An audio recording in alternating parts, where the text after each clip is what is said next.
Hi, and welcome to episode 7 of the Real Jesus Experience. Today, I'm joined by, and he's going to hate this introduction because he's one of the most humble guys that I know, but former police officer with the Tomball PD, dog breeder, um, um, now on staff at Real Life Churches in Tomball. Oh shoot! I had like 5 other things in my head that I was going to say too. Yeah, it's all good. Give us a little bit of the other stuff that you're involved with and that you do on the side. Just family stuff. You know, I got my wife, my 3 kids. A former rock band member. Yeah, played in a band back in the day, and then car stuff, drifting, anything drift related. Me and my brother are always trying to go to or be involved with. So, Which is super cool. yeah, it's fun. Yeah. So today we're joined by Jamy Brock. Jamy, appreciate you having taken time to come. Yeah. And we'll jump right in here. Okay. And get started. So we kind of had the opportunity to visit a little bit and talk.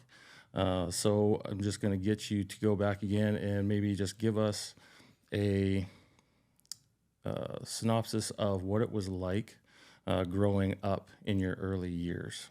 Okay. Yeah. So, sorry. Both my my mom and dad were active, and believers. Jesus definitely in the home, and yeah, I mean, we went to church, Southern Baptist, and then ended up once we moved to Hawaii. My dad was in the Navy, and so he used to work 3 jobs. So he worked on a farm, and he would literally like shovel crap and clean up on a farm, and then he would go and sell rainbow vacuum cleaners, door to door. And he worked at Dickie's Catfish Restaurant all night, and then finally came home one day. He's like, "Hey, I joined the Navy," And my mom was, and because he didn't talk to her about it, and so, but once he joined the Navy, we moved around a lot.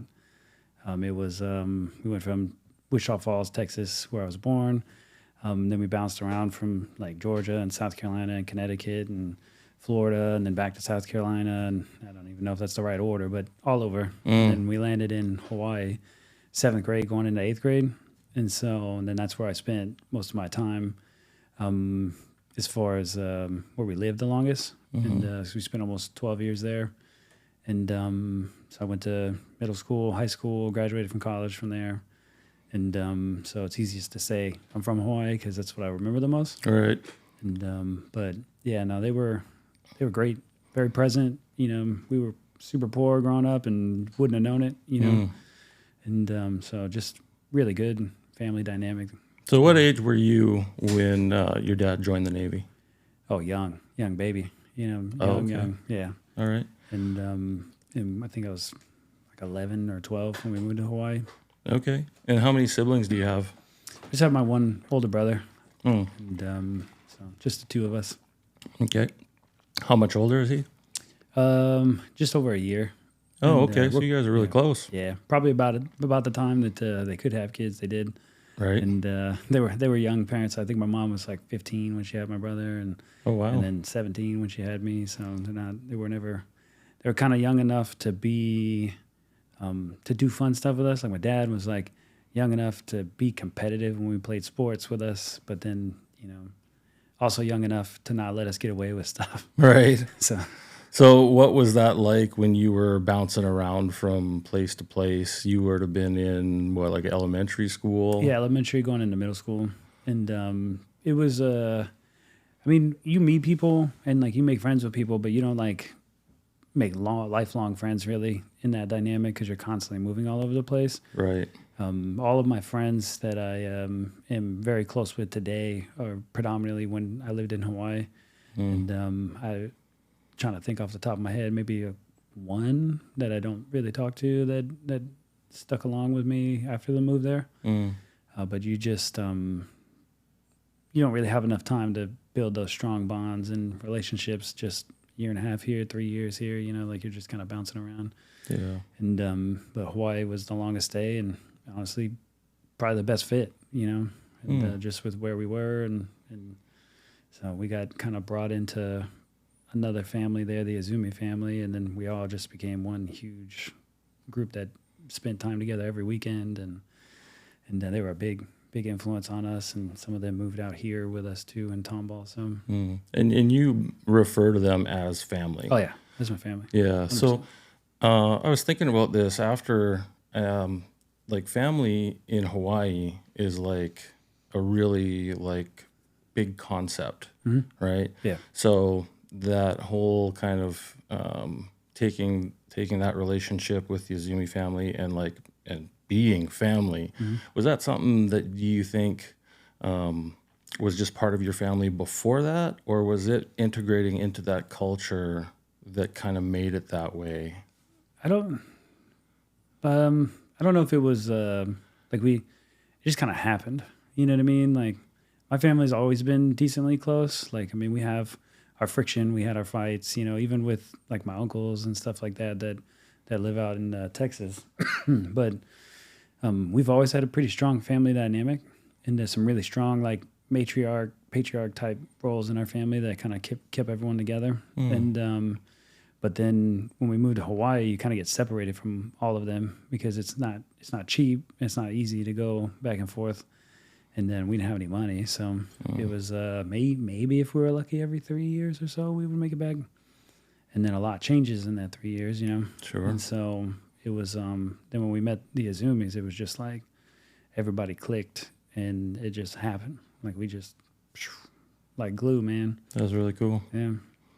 So, what was church life like then, going from all these different places in America that you'd been, going offshore to Hawaii? Yeah. I don't remember a lot about. I'm sorry, I was choking on food the other night and it just hashed my throat up. But so I don't remember a whole lot about churches prior to going to Hawaii. I don't really remember a ton about what it was like even prior. Everything I really remember is from there. But we got plugged into a church on Pearl Harbor, and which was great.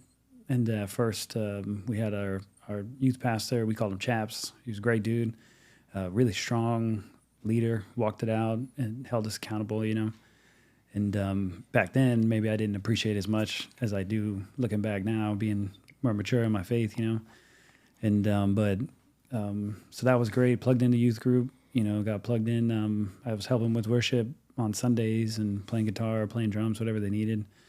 And then the shift kind of happened probably right after he left, right after that pastor left. And then things changed, different leaders. And I think the direction it went, it became, you know, well, we're not going to use guitars during worship anymore, or we don't need drums, I think was the first thing.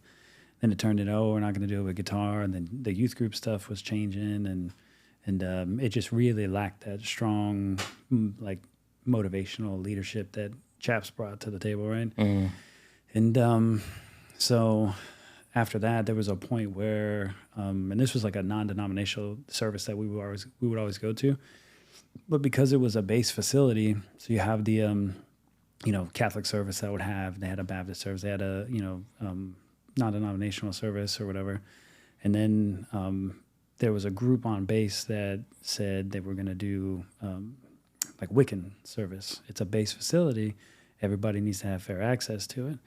And so they couldn't even buck back, you know what I mean? Like, and they ended up having to let this group use the same facility that we do all our church services in for their witchcraft, Wiccan stuff on Wednesday nights. And so for us, like, that was we're done with this. Yikes. And but when Chaps was there, it was great. I mean, I got baptized there. I think I was like maybe 15 or something, and my heart was in the right place. I was doing it for all the right reasons. And maybe if there was some critical feedback that I gave, like, I don't know that I felt like the follow through was there after. Like, it was kind of like we checked the baptism box and we're good from that point. And I wouldn't have even known what follow through that I needed at that time. You know, I just. Yeah. That is actually a massive piece of why we are here doing this podcast. Yeah. Is that the church has practiced for a long time and is pretty good at getting people to the point of conversion, and getting them baptized. and then the discipleship part that follows that is lacking in a lot of places. It was lacking for me when I first came to faith. So, For sure. so that's pretty common, widespread thing that I'm seeing. For sure. So we'll talk about the culture change that happened there at the church. But first, I want to just kind of find out, you were at that time playing in the youth band or the worship band at the church. Yeah. What age was that at? Man, probably 14, 15, somewhere like probably about 14 and 15. Okay. And is when it started like growing, and then very quickly went away when leadership changed. And I had a friend that had a guitar, and he learned a song from Dashboard Confessionals, my favorite band at the time. Mm-hmm. And so I watched him play, and I was like, hey, you got to teach me how to do that, you know? And so he taught me how to read tabs, and then I put an earbud in my ear, and I would listen to the song, and I would just read the tabs and step by step learn to play. And then that was like my thing, music, you know? When I fell off from worship, it transitioned into like playing in a band. Yeah. And that's when I got plugged in with my old band, and we were playing a bunch of shows in Hawaii, and it was good. I mean, we did really well. So you got bit by the music bug hard, and then that was That it. was it. Yeah. And it's a pretty big theme throughout your life. 100%. Yeah. Yeah. So you get a change of leadership in the youth ministry, and they take music right out of the the service, and then you combine that with kind of this like crazy Wiccan stuff that's happening in the same space that you're worshiping God. What does that do for your walk? I guess the best way to describe it is maybe like it definitely created a separation between me and God. And I mean, I allowed it ultimately to happen, right? But I was so young, I didn't realize I was creating space, you know, like I didn't realize my proximity was getting further away. And my heart was in the right place when I got baptized, but I was like the Doug dog from Up, you know what I mean? Just squirrel, like, so. You know what? I want to ask you a question about that. Yeah. So people I've talked to, I'm seeing baptism at all different ages. And you were, 14 when you got baptized? Yeah, probably about 14, 15. So in your head, when you're getting baptized, what is your mindset for being saved and for being baptized? Like, At that time? yeah, like based on your knowledge now, looking back at what you knew then, how would you gauge your comprehension? I think I understood. Like I understood. Like I was trying to profess my faith. You know, I was trying to take that next step. I think my heart was in the right place. I think they were right in I guess they gave me some information on what it was, and you know, we did some Bible studies on some other stuff, and then things started to click for me, and it was like, hey, this is really important to me. So important that I want to take the next step. You know, so Okay. I think my heart was in the right place, and I understood the purpose of it. And but then that after everything changed, it just put a really bad taste in my mouth. And it wasn't that they took music completely out, but like I felt like they sucked the life out of it, like they sucked the passion out of what we were doing, and just it became very formal. To me, it became transactional. Like it wasn't as relational anymore. Okay. So You kind of start this drift, and it takes you into a different musical setting. Yep. How did that start? Some guys at my high school that I knew that I carried my guitar everywhere I went in high school. Oh, really? Yeah, I had it everywhere. And so I would sit down and we would play reggae music or whatever. And very much at the time, even to this day, I listen to a lot of reggae. I just love reggae music. But so we would sit down and jam like Hawaiian songs, and I'd go over to another group and we would play whatever, and I just played all the time, and so I just kept it with me all the time, and that kind of led to me meeting a few guys that were also into music, and we started making music together. And then Brett Ortone from Go Aloha Studios in Hawaii, we call him Uncle Brett.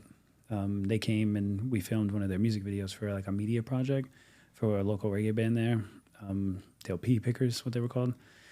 So when Brett came through, I was playing guitar in the hallway on a break in between like filming and stuff for the video, and then Imua, their main guy, who like is probably one of the most amazing musicians I've ever met in my life.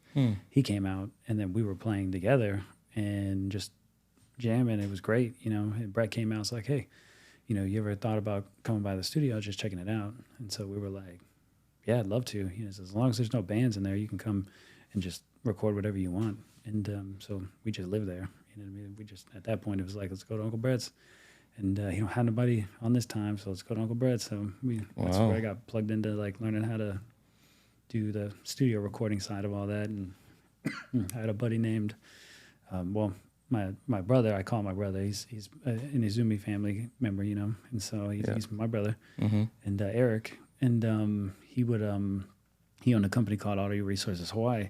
So he did live concerts and stuff, really big shows. And so I worked along with Eric in doing shows. That's where I learned boards and running cables and all that kind of stuff. So now I'm, you know, getting studio experience, getting live concert venue experience, whether it was lighting or staging or truss or, you know, audio boards. And then we're going to Uncle Brett's all the time, and we're playing shows. And so then I was just, that's all I did. Yeah. And this will factor into your future. Yeah. Which is really interesting. Yeah. That's cool. Okay. Yeah. So bookmark that for a second. So you're making original music? Yeah. Writing songs, writing music. You guys doing a lot of performing? Oh yeah. Yeah. We did a bunch of, we did a bunch of random shows, like anything we can get plugged into. I think our first concert was some battle of the bands at this t-shirt company there, and then that just kind of progressed, and we won. We got this big check, you know, that I still have in the garage, kind of thing. The big check? Yeah, the big check. No way.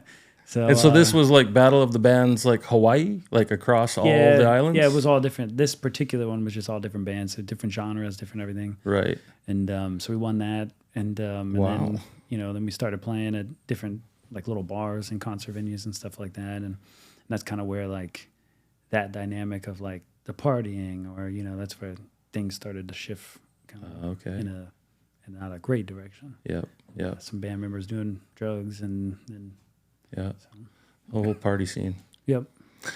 So, man, I mean, I would think winning Battle of the Bands would gain you a little bit of notoriety or outside interest. Oh yeah, it went good, man. Yeah. It did.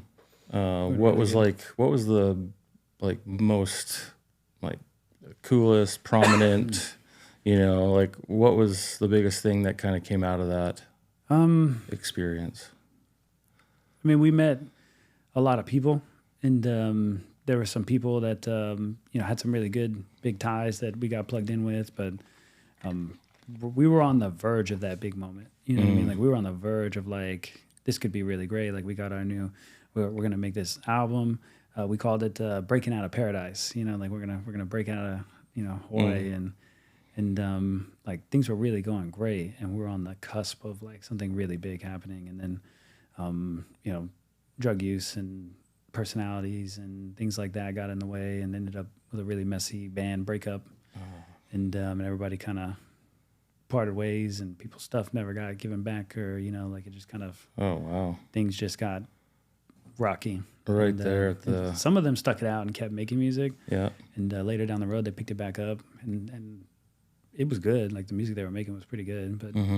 But I was just kind of, I played drums in like a little reggae band for a little bit, and all those guys did was smoke weed all the time, and it was fun, you know what I mean? But I got like goals, you know, like I got to set a goal and I got to reach it, and so just settling for jamming is great, but like I want to do something with this, you know. So then I just started doing music on my own, just picking it up every now and then and playing around with stuff. So you would while you're in this band, you're still like in high school, or? Yeah, high school, getting to the point of graduating, I would say.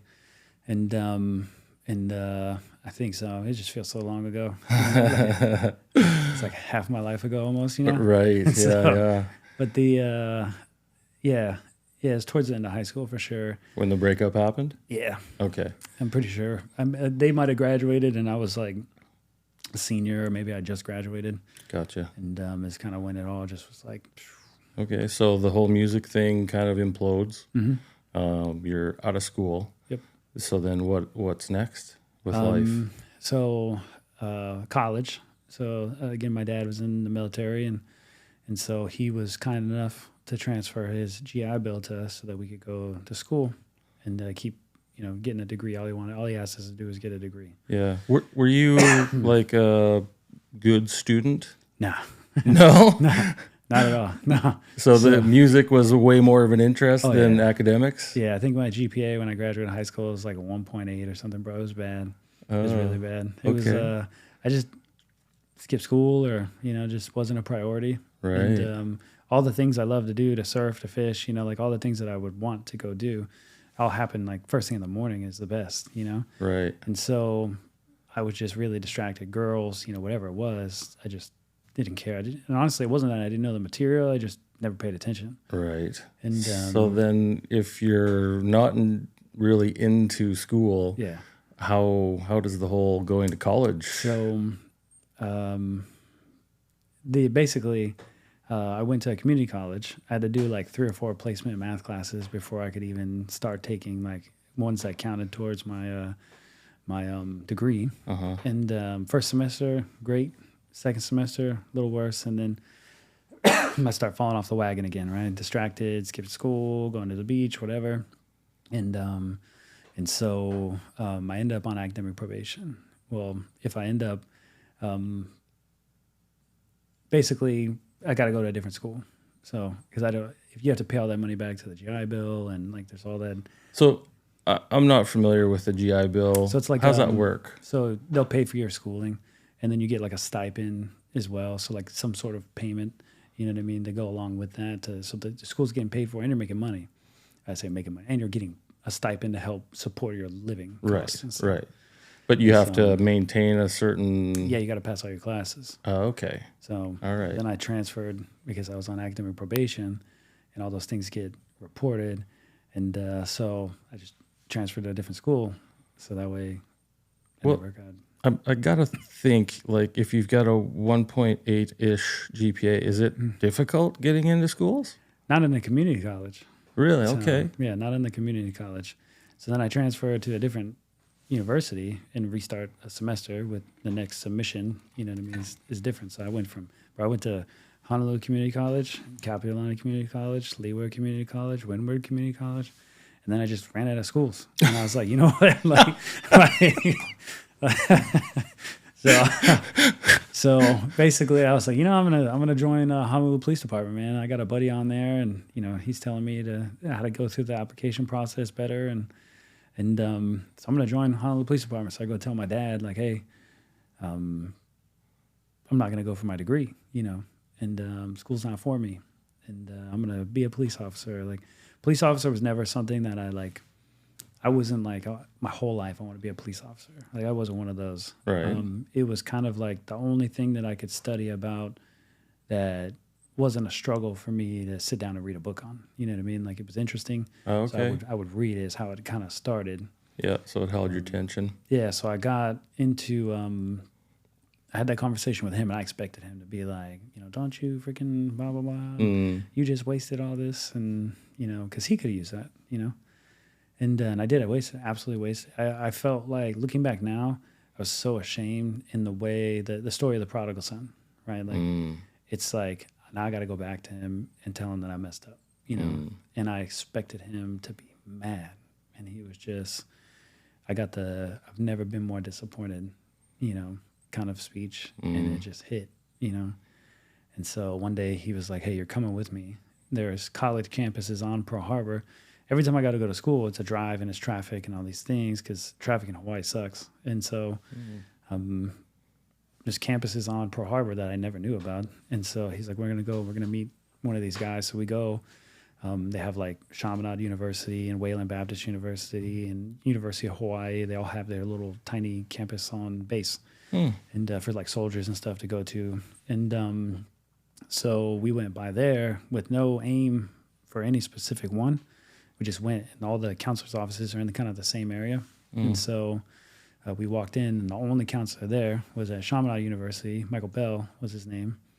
And so we sat down with him, and if you see Michael, a little bit heavier set guy, kind of nerdy, glasses. Like, he doesn't have a very hard exterior. You know what I mean? Like, he's not your typical like type A guy. And but he was on me though, and he was like, "Look, you're gonna come in my office. You're gonna register for your classes. You're gonna come in day one. You're gonna check in with me and register for the next semester. This is every single class you're gonna take, and this is what you're gonna do. And your GPA is gonna restart. This is a second chance. Don't waste it. You're gonna pass your classes. If you don't pass your test, I'm gonna call you." And he did. That first semester, man, I didn't pass a class. He called me right away. "Hey, why didn't you pass your class? What are you doing?" Like, this was the very next semester is when he told me that he would not allow me to register for day classes. And so that was when you first started, or the second one? That was the second semester. Okay, so I started doing first day classes. semester, not going good. It wasn't bad. I was getting A's and B's, but I wasn't passing my tests. And that registration came up, and I didn't show up that first day. He told me to be there on the first day, and I didn't show up. And so I was like, you know what? Like, he calls me, and he's like, "Hey, you're not in my office." And I'm like, "Yeah." And it's okay. I'll come by tomorrow. He goes, "No, because you said you'd be here the first day. You're a man of your word."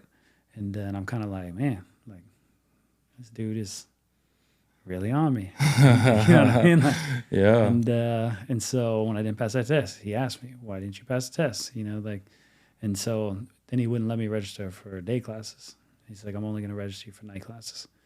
And I was like, "Well, I want to do night classes." And he's like, "Well, it doesn't matter. You're going to sign up for these night classes because I think that everything you like to do is during the daytime. And so you know what? You're going to go to night classes. You're going to get all that out of your system. You go fish, you go surf, you do whatever.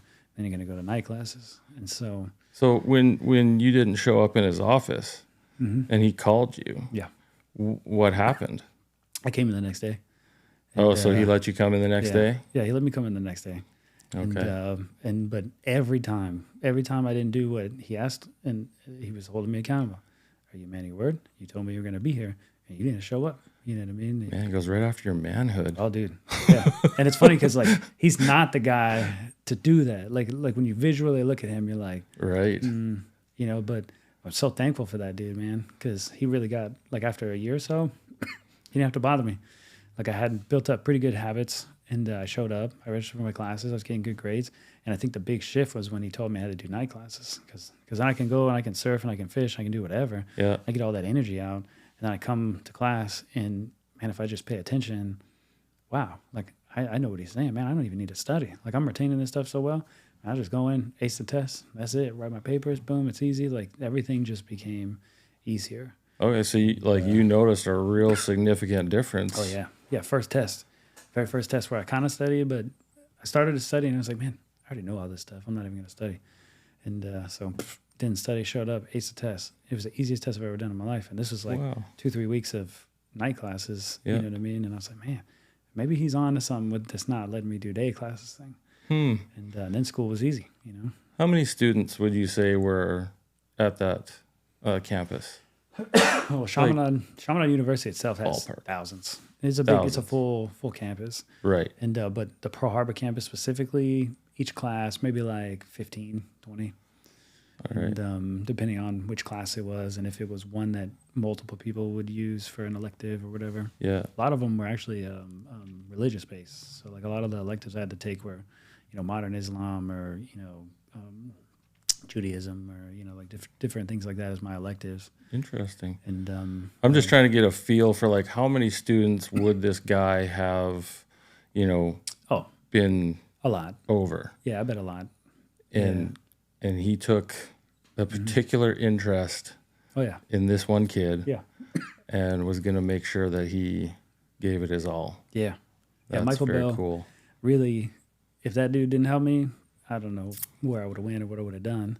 I've tried to find him. Like I've tried to reach out to him, and I've searched him on LinkedIn or Facebook or anything I could find. I've called Chaminade University and just let him know, like, dude, like I finished my master's degree. You know what I mean? Like, I was a sergeant in a police department. Like, I would have never made those positions or been as, I guess, prepared. Yeah. If I didn't have some dude like who, honestly, any other day of the week probably told me to do something, I would have been like, bro, you better stop. You know what I mean? Like, but nope. Yeah. For some reason, something about Michael Bell, like I heard what he was saying. Yeah. Well, Michael Bell, if somehow you see this podcast, reach out to us because we've got a very eager young man that wants to give his thanks and gratitude. 100%. All right. So how long are you going to college there? I finished my bachelor's degree at the exact time Michael Bell said I would. And because I took every class he told me to take when he told me to take it. And moved here. I was looking I had a bachelor's degree in the science of criminology, and which I really realized quickly you can't do anything with if you don't have boots on the ground experience. So you finished that in Hawaii? Yeah, I did my very last, I did all night classes in person, and then my very last semester, I had to do the final course online. Okay. And as soon as I moved here, like maybe a month after I moved here, it was done, and I flew back, got my bachelor's degree, and then came back to Texas. Okay. And that was when I was getting hired at Tomball PD for a dispatch position.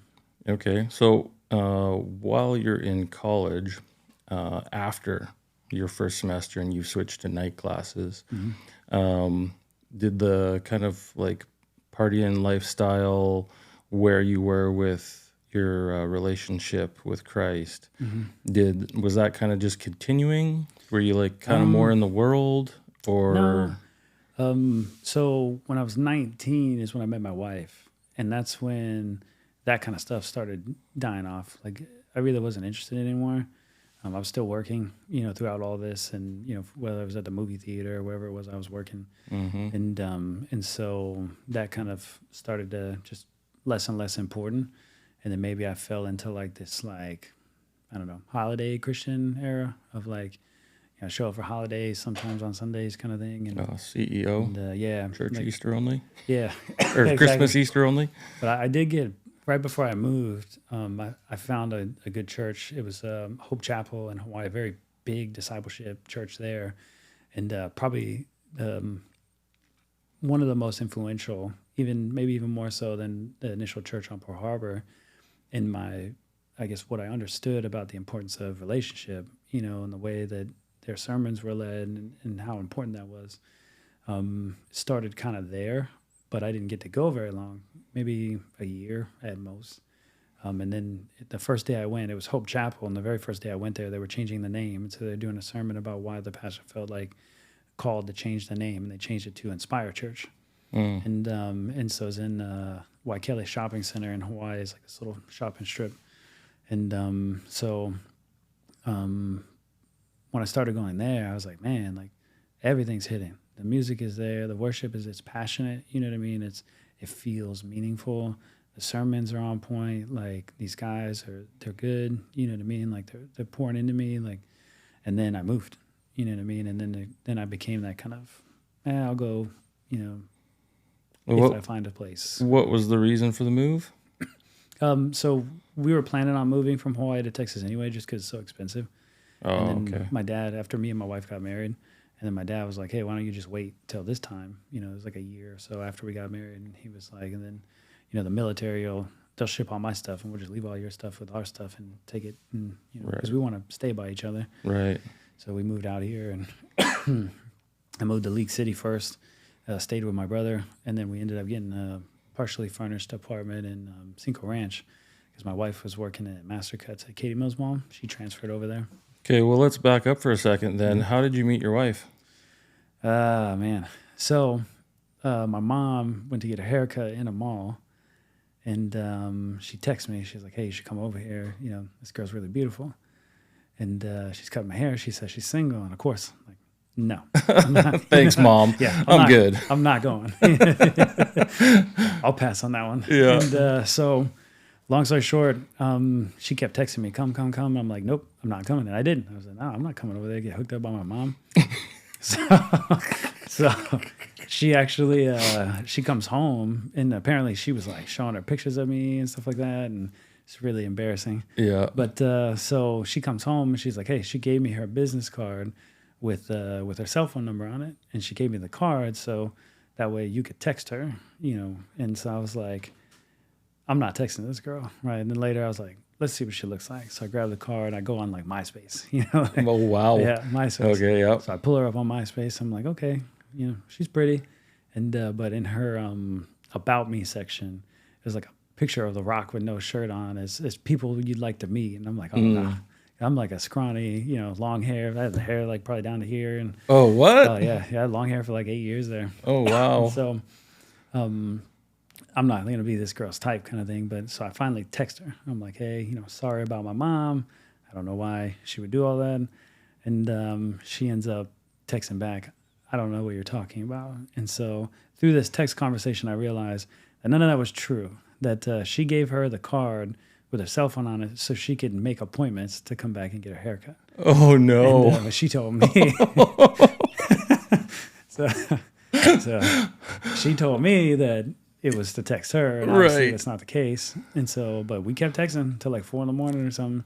So the next day I woke up and I was, you know what? I'm not going to text her. If she texts me, then I know she's interested. Right. So, and she texted me, and I did it for a few days, and we met. And then it was all history, man. We had our first date at the food court in the mall. And we went to Panda Express, and we both ordered orange chicken. And then when we both reached for the same orange juice and our hands touched, and we knew it was meant to be. Sparks. So, It's all in the orange chicken. at least I thought that's what it was. Yeah. At the end of that date, I went to, this is the first time we've seen each other, Yeah. She probably didn't think it was a date. She would probably tell you it wasn't a date right now. But I thought it was. So when at the end of it, I told her, I was like, oh, it was really nice meeting you. She's like, yeah, you too. I got to get back to work. I was like, all right, sounds good. I go in for the hug, right? And she hits me sternum with a handshake. So, boom, sticks her hand out like that. I was like, oh. Yeah, I'm sorry. Here, yeah, shake her hand. I'll walk off. I was like, oh, we're done.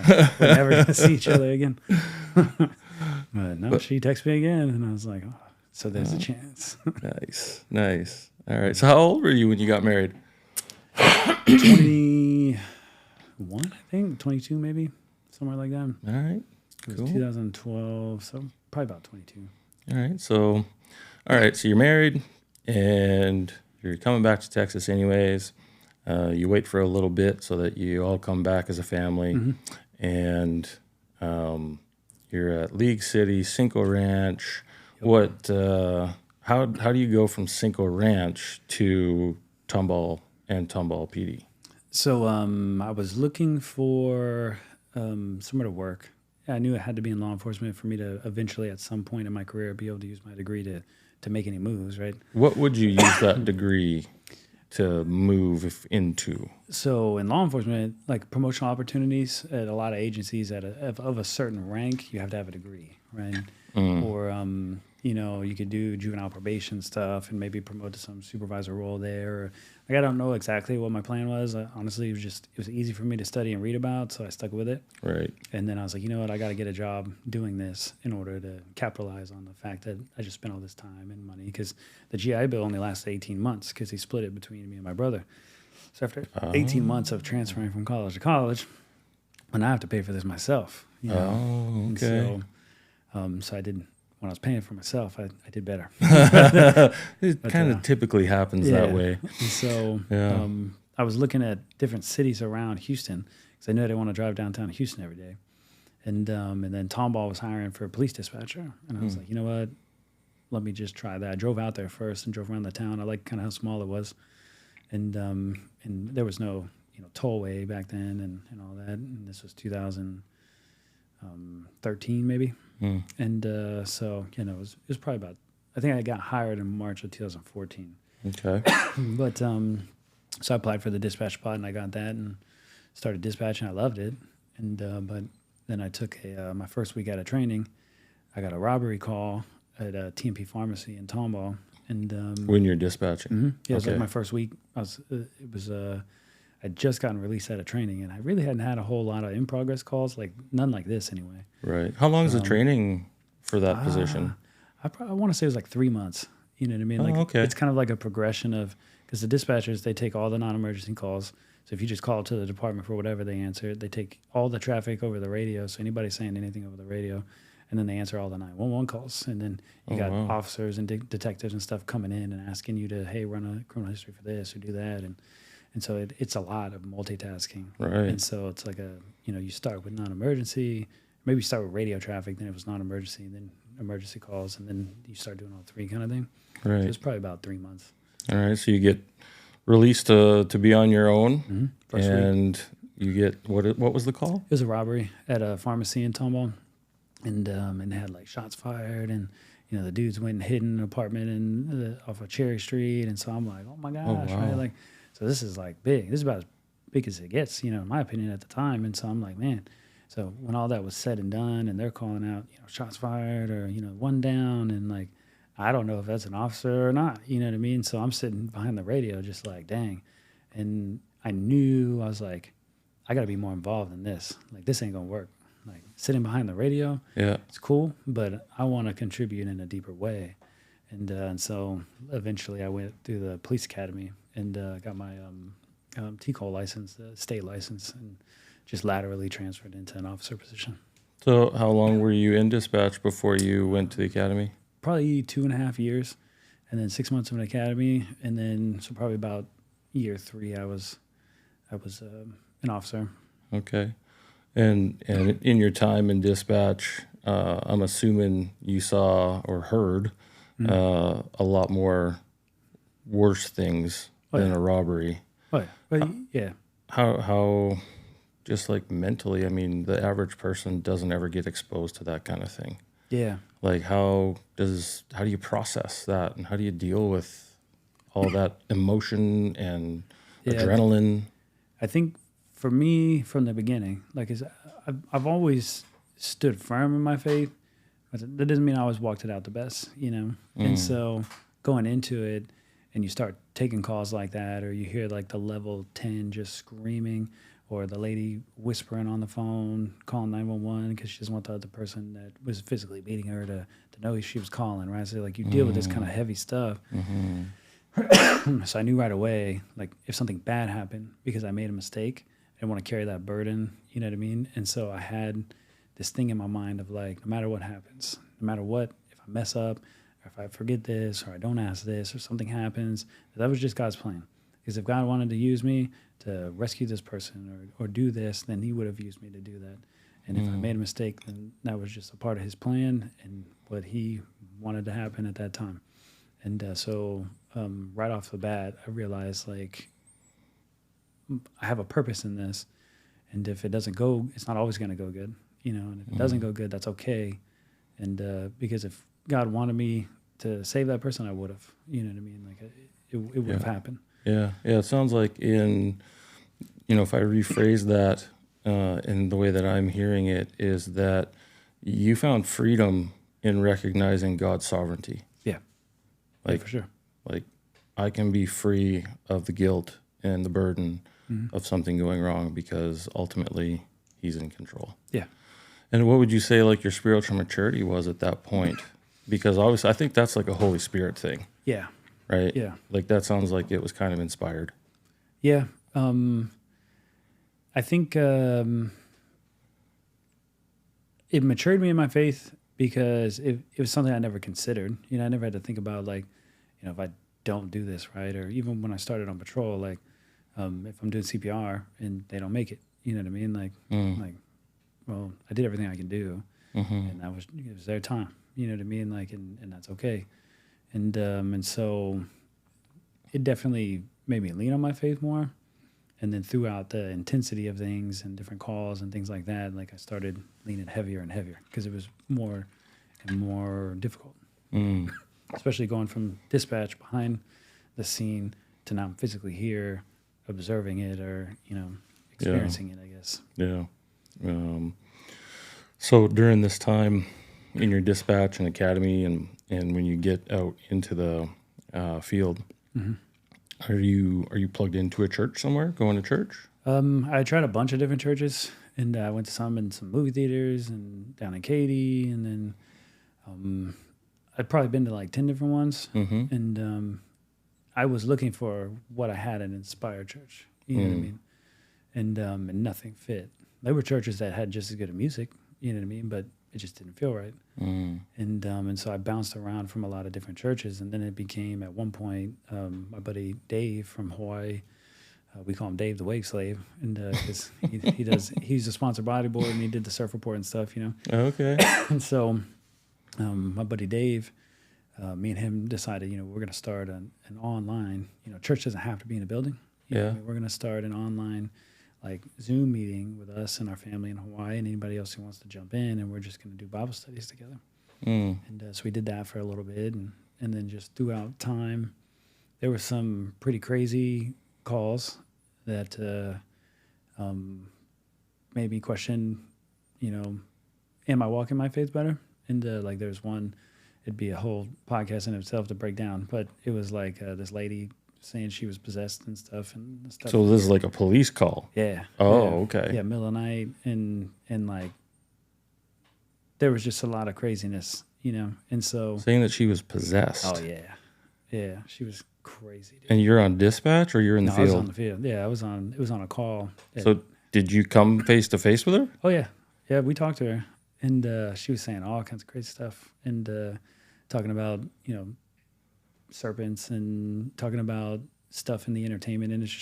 She was one of those girls you'll see in like the background of like music videos and stuff on like MTV and stuff. And she talked about like some ritual stuff that she did when she was younger, and how she's had this demon that possesses and has followed her since she was 18. And Oh my goodness. and she talked about entertainment industry stuff, and about how, you know, there's a lot of occult stuff in it, and it's intentional, and explain why. And I was like, this chick is crazy. And I Right. left, and then I started looking up some of these videos, like music videos of music that I would normally listen to, and I'm like, oh, she's kind of right.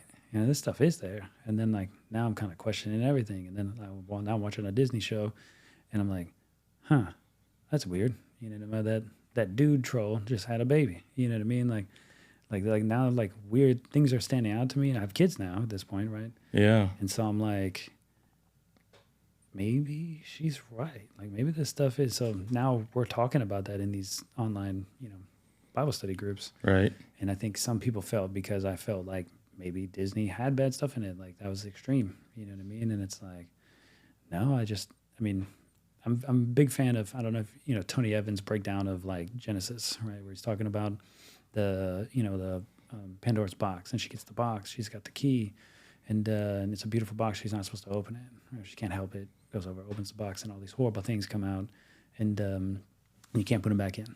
And so all these things nobody's ever experienced before, and you can't take it back now, right? And so, you know, as a parent, the way I viewed my children was very much that, like God was trying to preserve Adam and Eve's innocence as long as he possibly could.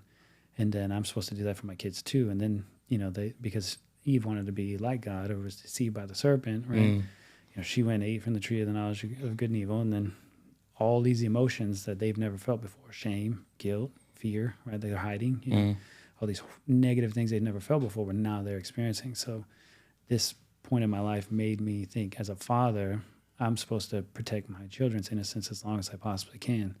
And so now I'm analyzing everything they watch, you know, and I'm seeing stuff that I'm like, whoa, you know. So it was like almost like it just in an instant, like this kind of veil was like lifted, and all of a sudden you started noticing things. Okay. 100%. And I couldn't unsee it after that. But yeah. I often say the same thing. Like my wife and I lead a life group at church, and I've probably repeated it too many times, but what I say is that you know, we've studied the scripture. Now we know it. We can't unknow it. So we have a decision. Do we ignore it and ignore God, or do we do something about it? Yeah.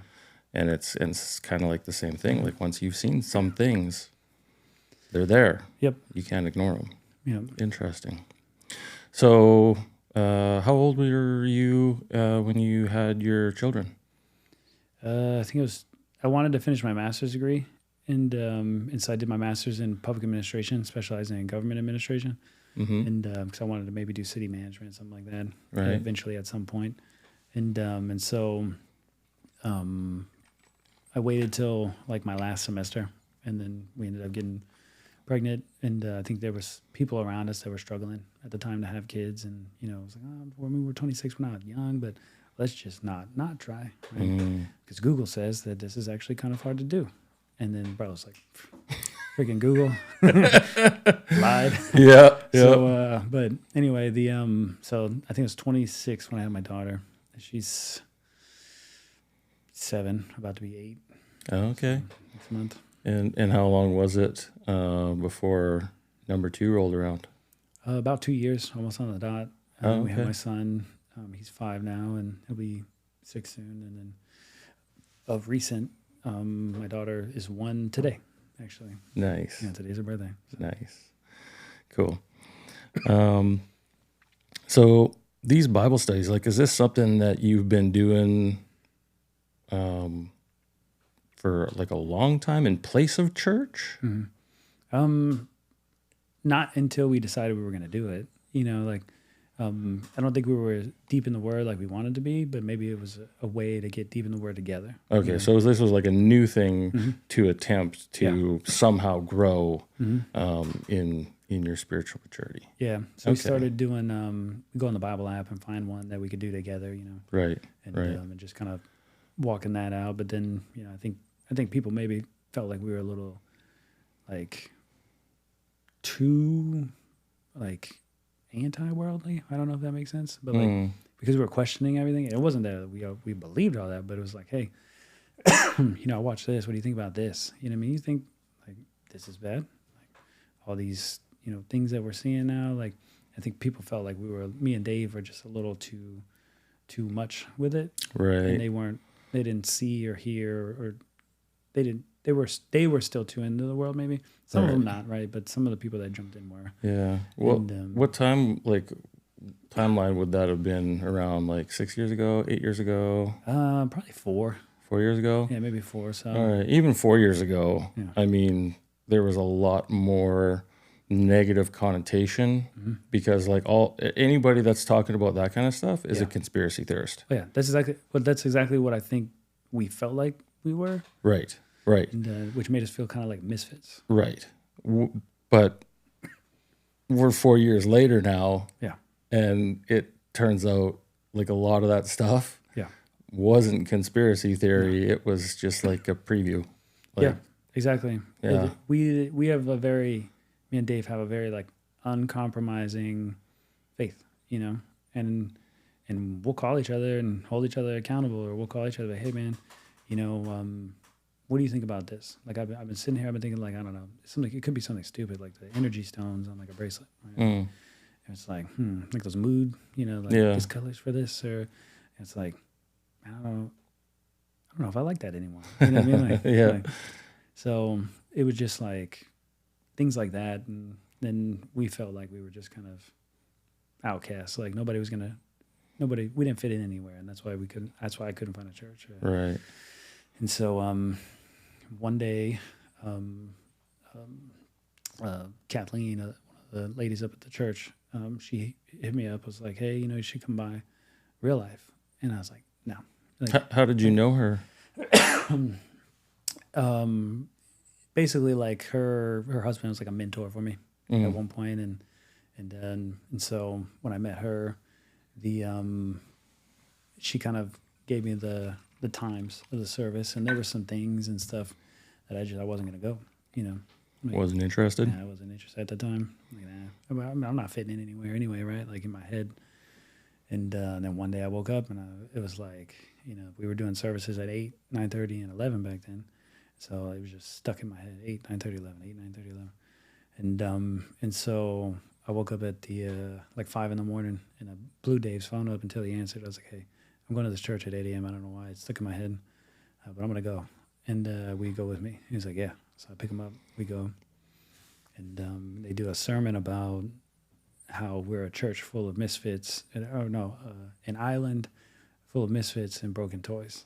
And it was like, like we both walked out of there like, this is it. Like, this is it, man. And it just Wow. never stopped going. Was there anything going on like at that specific time where you like that would have caused you to take that step? Like, were you dealing with anything? Yeah, there's a lot. I mean, there's a lot of call stuff, that I was dealing with. There was a lot of work drama or, whatever it was. Like, there was a lot going on. Like, emotionally, there was a lot. And I'm not one to, like, sound my horn when I need help. I kind of became the guy that everybody comes to when they need help. And then I hear their stuff, and in my head, I'm like, I'm over here worrying about this. And, like, this dude, whole family got cancer or whatever. It just diminishes everything I'm going through. So I just push it on the back burner. Right. And then move on, But I think, that is eventually that's got to catch up. Yeah. Yeah, it did. It did. So after getting plugged in there, it was addicting there because it was like the men's ministry there was different, man. It was just hitting different. It was like, you ever watch Tim the Toolman Taylor? He makes that kind of, It's like, this is like a man's church, bro. Like, these are all like lumberjack looking dudes. And the thing is, like, they hit you up or, they're like, hey, let's go do this. And there's follow through, it's like, oh man, like, and these guys are really walking this out better than I've ever seen anyone do it. And I was building relationships, like strong relationships with dudes. Like one of the guys there, Rob Garcia, he was he's over there at Restoration and stuff at Real Life Ministries, Texas. And so I'm talking with him, and he was, we just hit it off, man. And the crazy thing is, like, he came from like, more of a crime background and rough past and violent. He's pretty open about it, so I don't think he would be an issue with me talking about it. But he's learned that he has a new life in Christ and worked through all that, and now he's over Restoration and stuff like that. And you're an officer at this time. I'm a police officer. They're like two dudes from completely opposite spectrums, and like, this is my brother, man. Like, this is my ride or die brother. Like, if I call him right now, I was like, I need you, and he'd be there, And and it's not just him.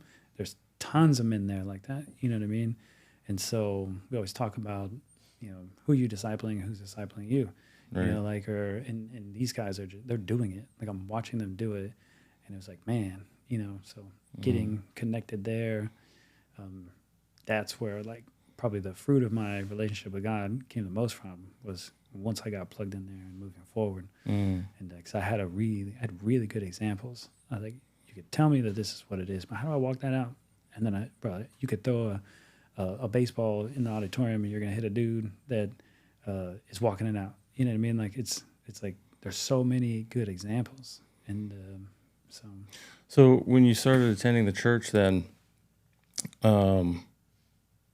basically you're kind of entering into this season of like growth, and you're expanding. Is it mostly through like scripture study, or is it through the men's ministry, the connection, or like what is? It was for me. It was the men's ministry is just different, and I got plugged in a men's group. I ended up going to Rob's men's group, and I just like the layout. Like, so, like, we'll talk about we'll pick a Bible story, right?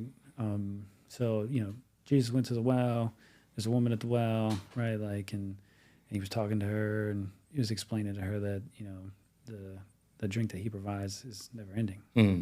Or you'll start kind of paraphrasing the conversation with not missing the important parts of well, go get your husband, and he's like, well, I don't have a husband. He's like, well, that's right, you don't have a husband. You had 5. You know what I mean? The dude now is not even your husband. Like, right.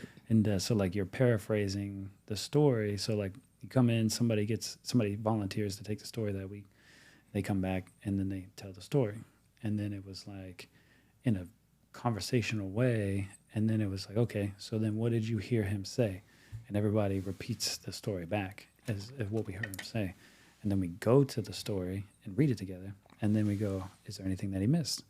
And then there's some questions and stuff that we go off that. But the repetition of that, and to understand that, like, I don't have to know every single word of every single scripture to be able to use it or apply it or, tell somebody. It was like, man, I can do this. That I can do. And so getting connected there and getting deeper in the Word, and then the worship side. So I told Lori, the worship director at the time, I said, hey, I used to play guitar. It took me probably 3 weeks to even get the courage to go and even ask her. And I was like, hey, I play guitar. I sing a little. I've done some video editing. I've done, soundboard stuff. Whatever you need, I just want to serve. So wherever you feel like you need to plug me in. She's like, well, I need a strong male vocalist. And I was like, well, I don't know if I would call myself a strong male vocalist, but I'll try, And so, But hang on. This is after 3 weeks of attending the church. yeah, well, it was probably a couple of months. And then it took me probably 3 weeks to even get the courage to even ask her about serving. Okay, so you had the idea, you wanted to serve. Yeah. Was that after you had started in the men's groups? Probably right before. Right before? Yeah, probably right before. Okay, so something's convicting you to want to be a part of this ministry and jump into service. Yep. So and I didn't care how. Like I could just be turning one light on and off. Like I just wanted to help. Okay, and so she plugged me in, playing guitar and singing, and then that ended up being leading a song or two here and there, and that's where I found like my healing. So like I could have the mindset of like if I didn't save somebody, that was what God wanted to happen, and but this stuff still wears on you, Yeah. And so then it was like, yes, that is 100% true, and then Sunday I get to worship and refill that cup. You know what I mean? So I refill that cup. I drink from it all week, and then Sunday comes back around, and I get to refill that cup again. Men's retreat comes, I get to refill that cup again. My Saturday men's Bible study, I get to refill that cup again. So you're constantly plugging in to the source. Yep. To sustain yourself. Yep. Through facing all of the horror that you get to experience all week long. Yep. Okay. And then I went to night shift patrol when I went to patrol, and then I went to the schools for a little bit, and then I became a pilot in the air support unit for a little bit, and then I promoted to patrol as a corporal, and then ended up promoting to sergeant eventually, and so, but the last 3 years or so of my time there was like, I don't feel like this is where I'm supposed to be anymore. You know what I mean? What brought that on? I don't know.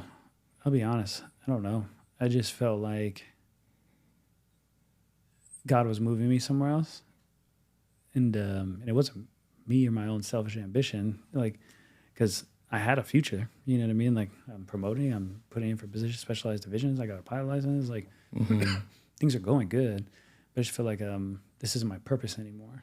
Like, I have a different purpose, and I'm here, but I don't know what my purpose is, And so I don't know where or what it was, and it was probably a little bit after I got plugged in at real life. Looking back now, honestly, I probably haven't even put two and two together till we're talking about it. But so getting plugged in there, and then things were affecting me different too. Like there was some, kid death stuff, and I was having kids, and there were things that like it was affecting me at home now, and so it took a while for me to realize that, and but it was like, my latest daughter, when she was born, we had a pretty relatively bad kid death, right? And I mean, they're all bad, and but especially anything involving kids, and but she had something in her mouth, and it was just bothering me, and I just remember being super fixated on it.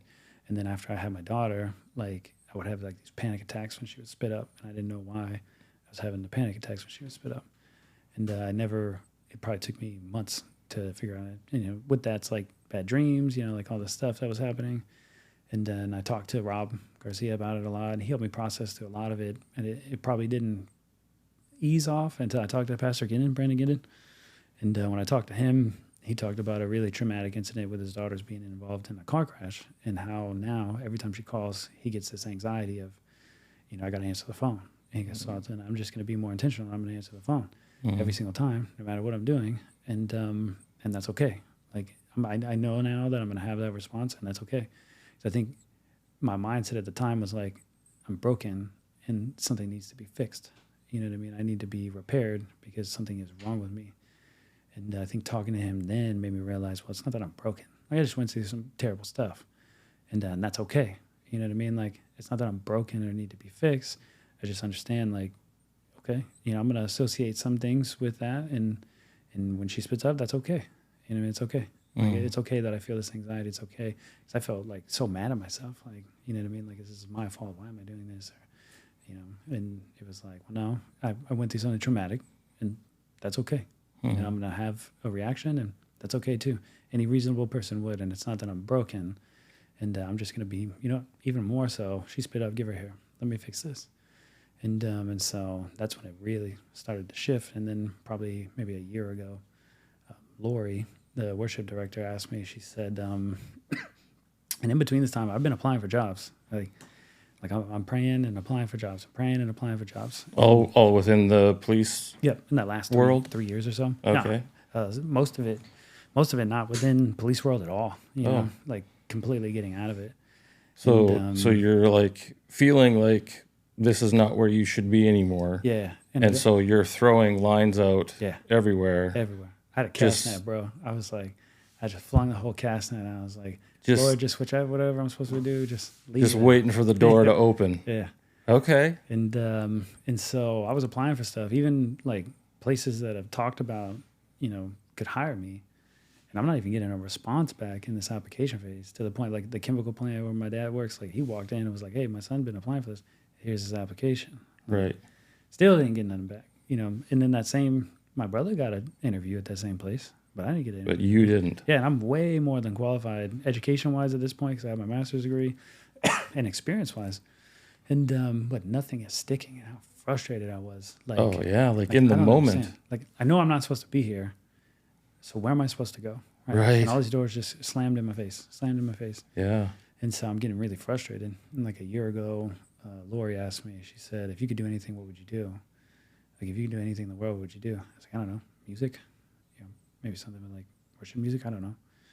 And then somebody else had asked me, you know, you ever thought about going into ministry? I'm like, no, absolutely not. And I was so far for so long, like, no, why would God choose me? Yeah. You know what I mean? Like, I'm not a very great example of how to walk this out yet. You know what I mean? Like, yeah. And so I just feel so inadequate. Even still this day, sometimes I feel so inadequate, you know. Doesn't that remind you, like, of, I'm sure you've heard this, and you've maybe even felt it as well. Like, whenever people are being asked about going to church or contemplating going to church, it's like, oh man, like I really need to be better. Yeah. In this way or that way. And then I think I'll feel okay to go to church. Yeah. I lived in that. I think I adopted, and Pastor Brandon kind of talked about it today on Sunday service. I lived in that. I'm going to clean me up and then make myself presentable, when Jesus is the one that does the cleaning. You know what I mean? Like, yeah. And so that's probably why I think it took me so long to come back to my faith and try to walk it out, because there was this kind of like, man, I know what I'm supposed to be doing. Why do I keep doing this? You know what I mean? I know that I shouldn't do this or say this or whatever. So why am I not doing it? Well, you know what? It's fine. I'm going to get my stuff together. You know what I mean? And I'm going to make myself presentable. And then I'm going to go to God and be like, hey, I want to have a relationship with you. I want to take it serious this time. You know? Yeah. It's kind of opposite of the whole come as you are idea. Yeah, 100%. But that's our just our nature. Yeah. So, how long have you been attending Real Life right now? Oh, man. I don't know, probably 3.5 years, maybe. 3.5 years. Yeah. Okay. So you've been going to church for 6 months, Mm-hmm. and you start thinking or feeling, God, this doesn't feel right for me anymore. Yeah. And for another couple of years, you're casting lines all over the place and getting nothing back. Yeah, 100%. I don't know how many times, like, even when we were at the farmer's market, you know what I'm saying? Like, how many times I went over and was like, man, this sucks. And I was just venting, you know? Yeah.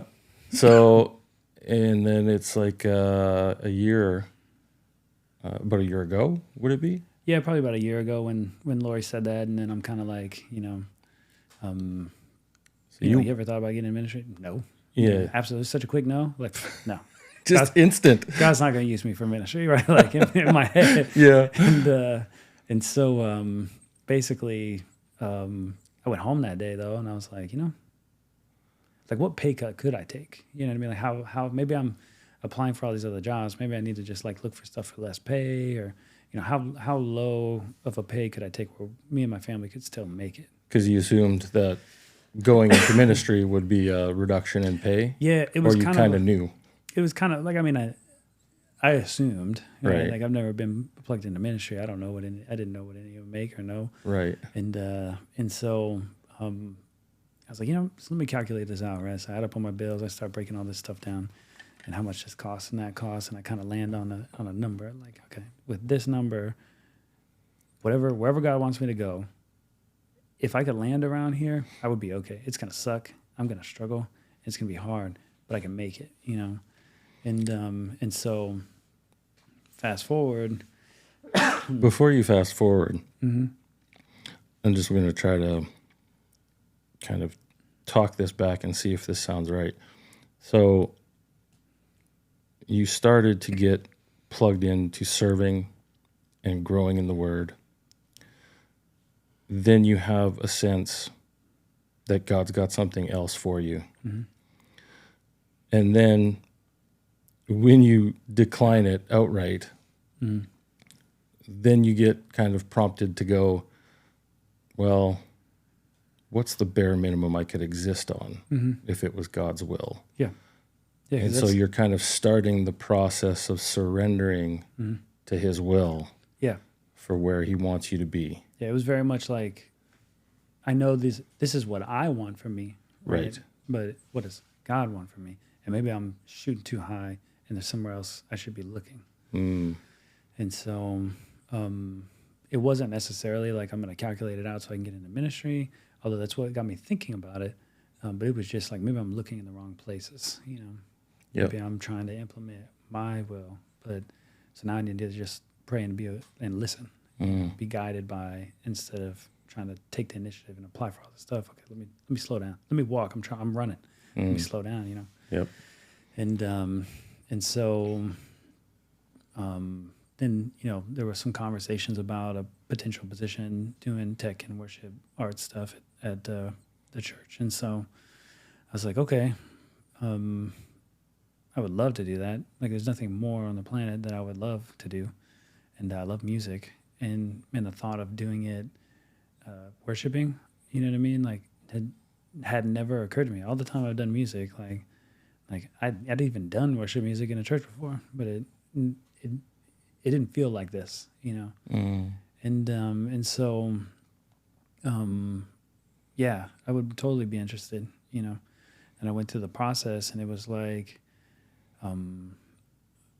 it's a long process. Like, you gotta apply and then have like an interview and then meet with the elders and have an interview, and like it was like a pretty long process. And I didn't ask a whole lot of questions. I didn't ask how much it paid, and because part of me was like, I knew that was something I've been really nervous about. Yep.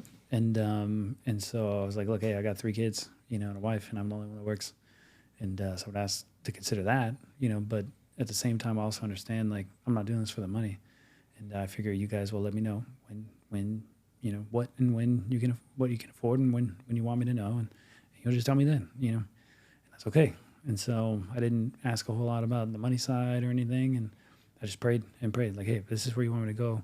And the closer I got, the more I felt it, the more confident I was. Like, I think this is it. I really think this is what God's calling me to do. And then I felt like I knew it, but I was still scared, right? So I remember I came home one day. This is probably maybe a month and a half or so out from when I actually got hired, a month and a half, somewhere in there. And so I started praying about it. It was like 1 a.m. I got off late, and then I got to be there Sunday morning, or later that morning, to do Sunday worship. And so I took a shower, laid in bed, and I'm just praying to myself, like, Lord, if this is it, man, like almost like a Gideon prayer, where he's asking, like, hey, let there be dew in the grass, or okay, now let there not be dew in the grass, or whatever it was, like, yeah, on the wool. I'm trying not to be blasphemous. And I remember I prayed that, like, look, I'm not trying to be blasphemous, and I hope you hear where my heart is in this. I'm just scared. I know what you're calling me to do, and I'm scared to step into that. And so basically, like, man, if I could get some kind of nudge, like I'm gonna walk this out regardless, right? Like Yeah. I know what you're calling me to do, and I'm gonna walk this out. And but it would really help me walk boldly in this if I just get like if I got a little nudge from behind, like yeah, keep walking, like. Right. And I remember like I don't even know if I'm supposed to be asking you for this, you know what I mean? And Yeah. I'm just scared, and so I prayed. I want to make sure this isn't about me, and that I'm not making this about me, and that you're actually using me, and this isn't just something that I'm doing. Because again, I'm applying for all these positions, and these are what I want, So it was important for me to know this wasn't something that I was doing for me, and to know that you're using me. I remember so that I could walk boldly in this. Like it was like the specific terminology that I used, and so the very next morning I wake up and I go into church. Everything's cool. Pray, do some worship rehearsal, play the first service. It was great, good sermon. And at the end, I was playing one more song, and so I got off the stage, and I was walking down, and a lady came over to me with her husband. It was like, "Hey, I need to talk to you." And I just remember her face, like, "I need to talk." Like she knew she needed to talk to me, and I'm not even thinking about what I prayed about the night before, right? Right. And she's like, "I need to talk to you," and I'm like, "Okay." And she's like, "God told me to come over here and tell you something," and I was like, "Okay." She's like, "Is that okay?" And I was like, "Yeah." And so she goes, "He wants you to know that you need to lean more on him." And I was like, "Okay." So I was like, "Okay." It's like the discernment she had when she was saying it. You know what I mean? Like, you need to lean more. Like it was crazy. It was like she was getting on to me, Yeah. And I was like, "Okay." She said some other stuff, but what it boiled down to, the things that she said that hit me hard was, she said, "He wants you to know that he is using you to reach other people. Wow. And that you need to walk boldly in that. He wants you to walk boldly in that." And I remember like verbatim, like those are the words I was using when I was praying the night before, bro. So I just got big tears in my eyes. It's gonna make me choke up, talking about it now. But I just had big tears in my eyes, and she's like, "Can I pray for you?" And her and her husband prayed for me, and they walked off, and they have no clue that this has anything to do with what I was literally just praying about 5-6 hours before this, Wow. And so she walks off. I just sit on the stage. I just start crying. And Rob came over, and another guy, Eric, they walk over like, "Man, are you good?" And I was like, "Man, I'm good." And they're like, "Yeah, you don't look good." And I was like, "No, for real. Like, I'm good." I said, "It's just God doing God stuff, Yeah. Forget a nudge. How about a swift kick? Yeah. I mean, that's how it felt. It almost felt like it was almost like he gave me what I needed and what I was asking for. But I also felt like I got slapped in the back of the head. Like, don't ever test me like that again. You know what I mean? Like, Yeah. Was that good enough? yeah. Yeah. So from then on, it was done. Like that's what I'm doing. Sold out. Yeah. Nothing can stop me. Not worried about the money. Not worried about nothing. And Well, so I mean, as you're going through this, like, what's your wife's pulse as you're doing this? she was really surprisingly enough, she's really supportive. And we've talked about it before, but I'll try to share a little bit. She's not of the same faith. She doesn't attend, and that's part of where I think maybe that feeling inadequate sometimes comes from. And so, because I think at the time when I hear ministry, I'm thinking like pastor, you know what I mean? Like just a pastor. Yeah. And the automatic where I go to, I'm like, no, I mean, I have no business doing that. I mean, my house isn't even in order, kind of thing, Right. And so obviously there's other ministry roles that are different. Right? Mm-hmm. And I didn't understand that right away when they're like, "Hey, you ever thought about going to ministry?" No. My grandma's been asking me if I want to go into ministry every year of my life, probably since I was like 17. And I'm just, yeah. And I'm just like, no, you know what I mean? No, Grandma. Yeah. And she even told me, "You should write worship music." No, you know what I mean? Like, She knew. yeah.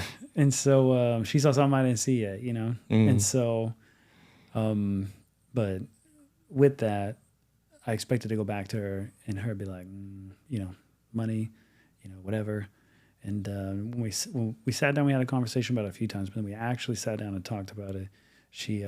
I told her, it's probably going to be a pay cut and blah, blah, blah.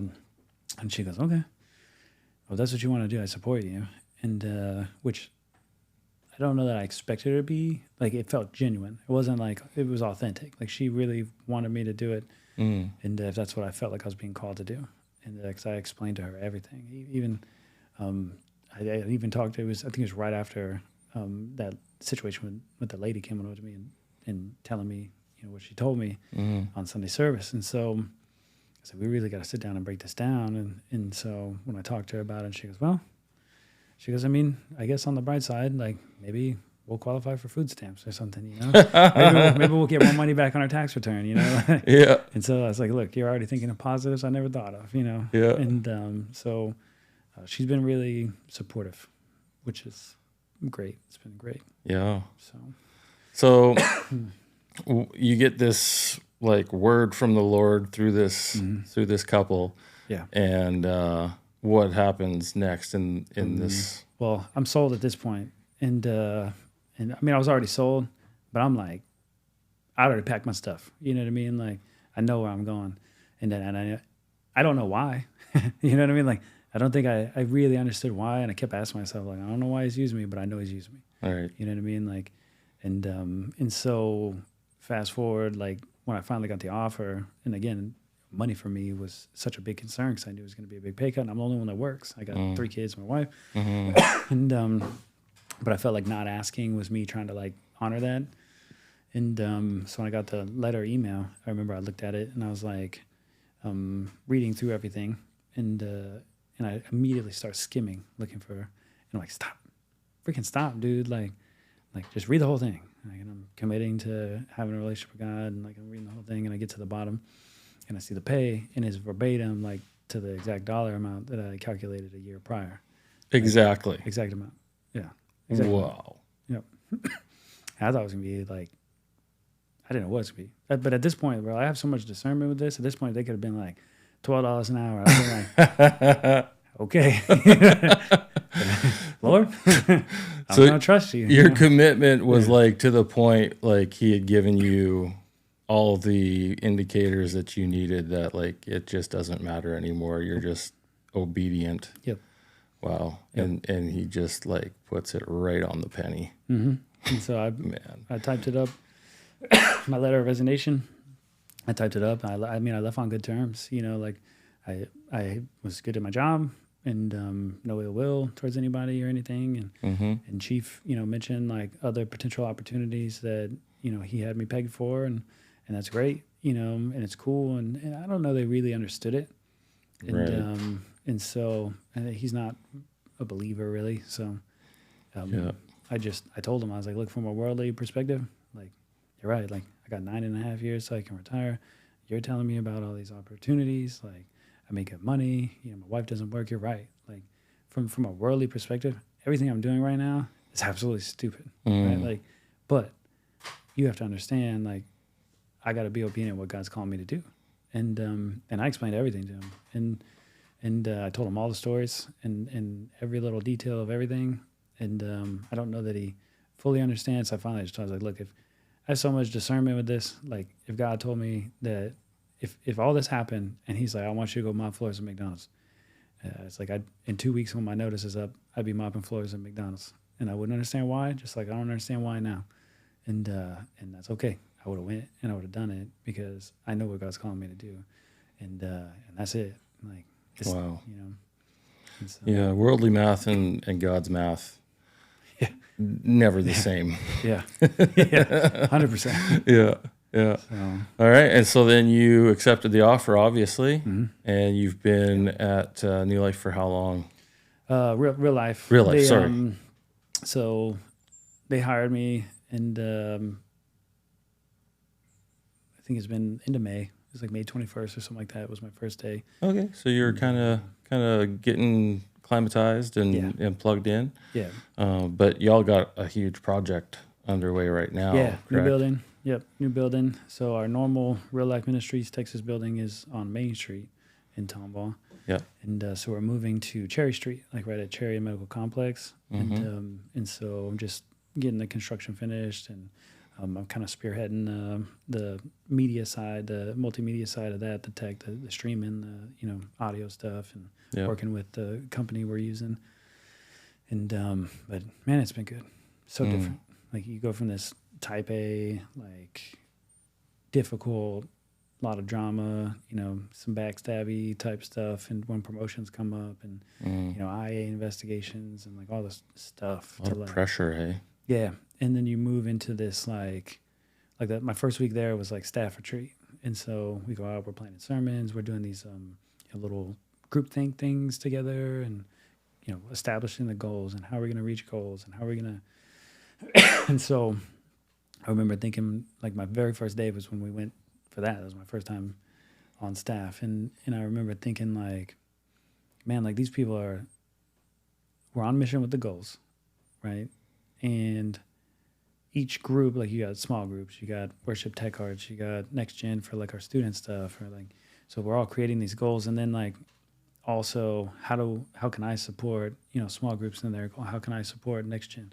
It's like not only like are we unified in the mission, but we're also supporting each other through it too.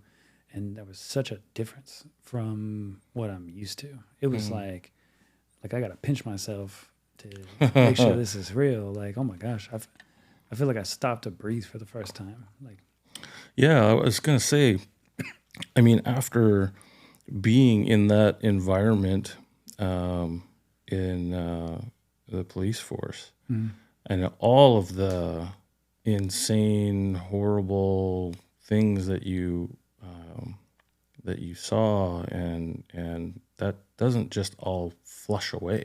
Yeah.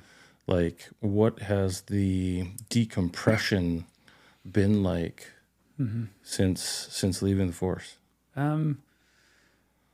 Different.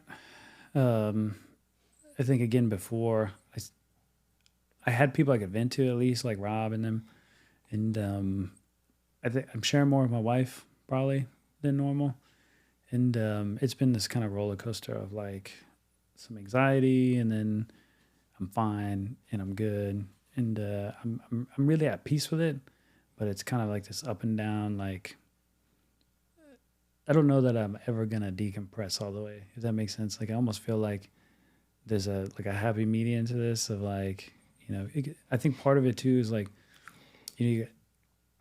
every day I go through Tomball, I got stories for every block number there. You know what I mean? Like really, you know what I mean? Like so I'm constantly being reminded of things when I'm driving around. Like this corner, this happened, or this crack here. This dude did this over here, and I chased this guy through here and fell when I was chasing him. You know what I mean? Like, and so, I don't think it'll ever go away because I'm still in the same place. You know what I mean? With the same memories of, doesn't matter where I go, there's going to be somewhere something that happened that I remember. Right. And so I'm kind of landed in the same place when I talk to Pastor Gannon. Like, that's okay. You know what I mean? Like, it's okay that I had those. It's okay that I do that, and it's okay that I'm not plugged in anymore. And honestly, like, it's been the best thing for me. There's hurdles, you know what I mean? And but ultimately, like, I feel like I'm closer with my kids than I've ever been. I've always been close to my kids, and but it's different.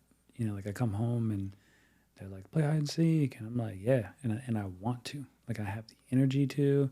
Mentally, I'm not drained. Physically, I'm not drained. Like it's different. Because you were always on night shifts before, weren't you? Yeah, most of the time I spent on nights, except for when I was in the schools and a pilot, and then I was on evening shift for quite a bit of it, I guess, towards the end there. So that's got to make it difficult to, coordinate with time with your kids. Yeah, nights can be great if you have kids in school, but we started homeschooling, and just with the way schools are going and the things they're moving to, and that's brought towards the end of my law enforcement career there, like that had been a huge change, and it's exhausting and it's so much work, but at the end of the day, like it's so much better. You know what I mean? I'm so glad we did that. Yeah. And, so were you involved in the homeschooling also? Yeah, my wife does most of it at the time, and then like I would wake up and teach things that she couldn't teach, or help them through stuff to give her a break or whatever. And oh wow! And so it pretty much was like get off of work, wake up, homeschool. You know what I mean? Maybe get a little hour nap in before I gotta go, and then back to work. And so it was just kind of this rinse and repeat. This has got to be such a better lifestyle. Oh, dude. Yeah, it is just being home at night. You know what I mean? And you just feel more present. You know Yeah. what I mean? That's the best way to put it. You know, I was thinking when you were talking about like just all of the different places where you just have all of these experiences that are tied to that. You've got an extremely unique connection to the community of Tomball, just from taking care of it Yeah. and being on patrol for so many years. I mean, God put a guitar in your hand at a young age Yeah. for a reason. Mm-hmm. I think God had a plan or a reason for you to be in law enforcement before you came into ministry. And he's going to use that Yeah. in a way that maybe you haven't seen yet, but he's going to use it to touch people and reach people and do his work. Yeah. Um, I hope so. There's a dude that I work with, Willard. He's a worship pastor, transitioned to be a police officer oh, wow. at the same time that I was on my way out to go work for my church. So Really? the timing of it was really strange. But I got to like talk to him about a lot in between that transition. Mm-hmm. And we both talked about, like, I can't help but think, like, there's a reason, like, why we're literally crossing paths at the same time. And he said something to me. He said, God's been preparing me the last 15 years, as a worship pastor, because I've done more ministry in this role than I've ever done in my entire life, kind of a thing, right? Like, Oh, and I was like, man, and hearing you say that, it's echoing in my head of, like, God's been preparing me for the last however many years, you know what I mean, to step in this. And, I haven't gotten to the why yet, but yeah. it's a great feeling to know that I'm being obedient to him, Yeah. regardless of what's going on. Like, it's been a battle, bro. Like, since I come on staff, I lost my grandmother right before I came on staff, when I was already making the decision to accept the spot. Mm-hmm. And then my grandfather just passed away, and my brother's going through some stuff with his wife, and like it's been some battles, man. You know what I mean? But you know what? God's got us. Yeah. You know what I mean? And I know he does. And so there's some peace with that too. So. Yeah. Yeah. Well, the enemy always intensifies attack Oh yeah. as we draw closer and closer. Mm-hmm. And I don't think there's any way to escape that except for exactly what you're saying. Yeah. Just leaning into God. Yeah. So cool. So I ask everybody as we kind of draw to the close,